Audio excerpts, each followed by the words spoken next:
মালয়েশিয়াতে বাংলাদেশিদের কিছু কর্মকাণ্ডর একটু নমুনা আপনাদেরকে বলি। সেটা হচ্ছে স্ক্রিনে যাকে দেখতেছেন। এই ব্যক্তি একজন ইন্দোনেশিয়ান মহিলার সাথে প্রেমে পড়ে এবং ওই মহিলার বয়স ৩৯ বছর, উনার বয়স ২৩ বছর। এই মহিলার ইন্দোনেশিয়ায় বাচ্চা কাচ্চা স্বামী সব কিছু আছে, তারপরও ওনার সাথে প্রেমে পড়ে এবং যে কোনো কারণে এই মহিলাকে এক হোটেল রুমের ভিতরে এই ব্যক্তি খুন করে।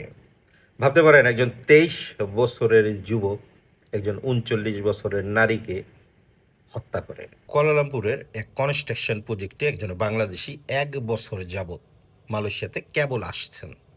আসার পরেই উনি এক ইন্দোনেশিয়া মেয়ের সাথে প্রেমে পড়েন এবং সেই মেয়ের নিয়ে হসপিটালে যান অপারেশন করানোর জন্য, কারণ সেই মেয়ের পেটে বাচ্চা। হসপিটালে অবস্থানরত ডাক্তার যখন যাচাই বাছাই করে তাদের পাসপোর্ট ভিসা, হসপিটালের ডক্টর অবগত হয় যে এই মেয়ের বয়স ১৮ বছর হয় নাই। মানে এরা এমন, আপনি একজন ইন্দোনেশিয়ান মেয়েকে বিয়ে করছেন কিংবা ওর সাথে রাত্রি যাপন করছেন কিংবা শারীরিক সম্পন্ন করছেন, যার কারণে ওই অন্তঃসত্ত্বা বাচ্চা পেটে। মালয়েশিয়ার আইনে ১৮ বছরের নিচে যদি কারো এমন হয়, সেক্ষেত্রে আইনত দণ্ডনীয় অপরাধ। হসপিটালে কর্মরত ডাক্তার এই ছেলেকে পুলিশের হাতে সমর্পণ করে। এই ছেলের আত্মীয় স্বজন পিডাব্লিউর অফিসে যোগাযোগ করার পরে আমরা জানতে পারি তার নামে ধর্ষণ মামলা আছে, পুলিশ বাদী।